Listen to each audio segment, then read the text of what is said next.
Hello, my name is Leon and I'm one of the trainers at Getting On Board, and in partnership with the Surrey VCSE Alliance, Reach Volunteering and Action for Trustee Racial Diversity, I will be bringing you a series of short videos covering everything you need to know if you're an aspiring trustee. In this video, I will cover what is a trustee, and then in the rest of the series you can see the other topics on the screen at the moment. So, what is a trustee? Well, helpfully, the Charity Commission of England and Wales, which regulates all charities in England and Wales, have helpfully told us what a trustee is in just a couple of sentences. They are the people that have overall control of a charity and are responsible for making sure it's doing what it was set up to do.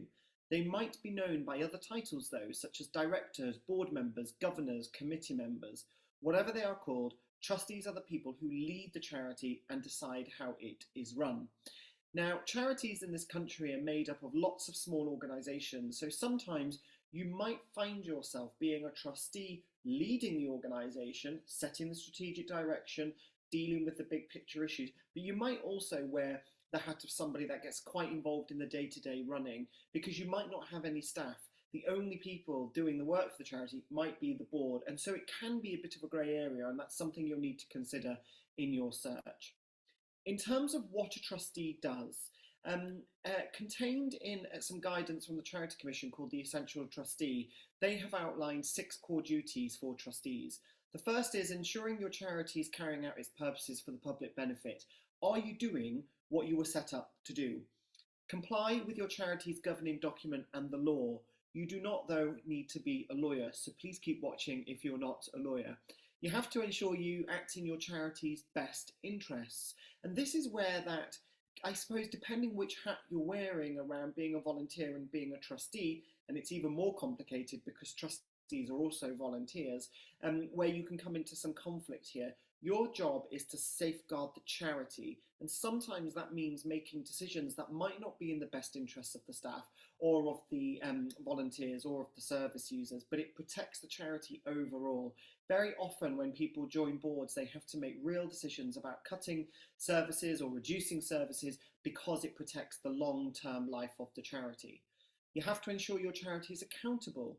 You have to manage your charity's resources responsibly. And clearly, this one is tricky because the word responsibly is open to interpretation. What I think is responsible spending, you might think is irresponsible spending, and that's why diverse boards are critically important and why it's fantastic that you're thinking of potentially joining us on this journey. The last thing that you have to do is act with reasonable care and skill, and really this places a sort of protective wrapper around you, because if you act with reasonable care and skill, it's very unlikely that there will be any problems with the law.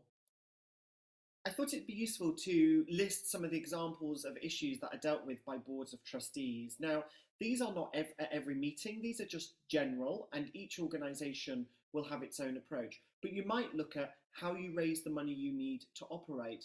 You might look at spending that money by planning, launching, delivering, and evaluating the services that you deliver. You'll very often, if not usually in all meetings, have a look at the charity finances, making sure that the budget is about right, making sure that the reporting is accurate, making sure the cash flow is good, making sure that the finances of the charity are fit for purpose. Depending who you work with, you might have safeguarding responsibilities. You might also convene the emergency response for your charity, and that could be anything from responding to a pandemic or indeed the charity's building a roof falling through or any other issues that might come up. If you do have members of staff, you'll also be responsible for recruiting the most senior member of staff, and this is usually the chief executive, though they can be known by other names. This slide really is just about the fact that you are not alone. There are 950,000 trustee positions across the UK, which are governing the 169,000 charities in England and Wales. At any one stage, there are 90,000 vacancies, and in a video later on, I'll be exploring with you how to search for those vacancies. But I hope that's a good introduction to what trustees are.